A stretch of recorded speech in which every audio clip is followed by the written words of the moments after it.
there were a number of really, really good stories that came out on the life issue, and we want to hit on a couple of them now in this final segment.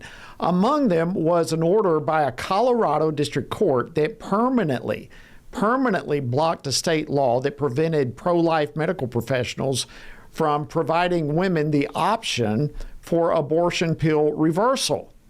You heard that right. The option to reverse the effects of the abortion drug.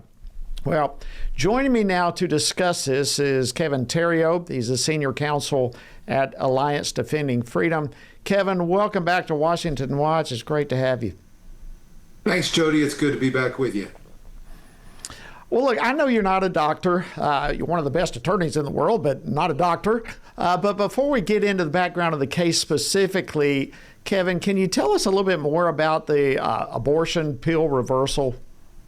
Sure. So Colorado enacted a law that prohibits abortion pill reversal. It prohibits religious doctors from saving lives by offering women the chance to, after they've taken the first abortion drug, to take progesterone, which blocks the effects of that first abortion drugs and actually can keep the baby alive. So if they take that pill in between the first abortion drug, which is mifepristone, and the second one, which is misoprostol, there's about a 65% chance that that baby will live.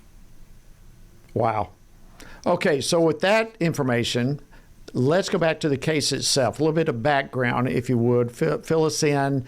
And this is great news that just came out. So kind of fill us in on the history here. It is. Colorado's pro-abortion lobby pressured the legislature to enact this ridiculous law that prohibits doctors from saving lives by offering abortion pill reversal to women who change their minds about their pregnancy. And really what it does is it interferes with a woman's right to choose life and to continue her pregnancy. We joined a lawsuit that was filed by our friends over at Beckett Fund on behalf of Chelsea Minnick, who's a nurse practitioner in Castle Rock, and a complaint was filed against her with the nursing board saying that she violated this new law. And so we asked the court to intervene, and just this past Friday, the court entered a great decision saying this law violates her rights as well as Bella Health's rights. Yeah, it's really amazing to me, Kevin, as I understand it, and tell me if I'm wrong here, but is it true that doctors and nurses were not only prohibited from providing this APR, but they were barred from even providing information on this whole process to patients? Is that true? Well, the statute, in the preamble of the statute, it basically says, it says outright that providing advertising about or offering this, simply offering it to patients, is unethical. And what the court held, though, in this, which was another great holding in the decision, was that preamble part of the statute has no effect, and so the law does not prohibit nurse practitioners like Chelsea Minnick and other medical professionals from advertising that they offer abortion pill reversal. Yeah, when you look at the whole situation here, the efficacy of the reversal process may be debated, but as I understand it, it's a safe process. And when you consider the dangers that are associated with the abortion drug, it feels like there's no other explanation for this law other than just a clear bias trying to force people towards abortion rather than choosing life. Is that kind of a proper way to look at this?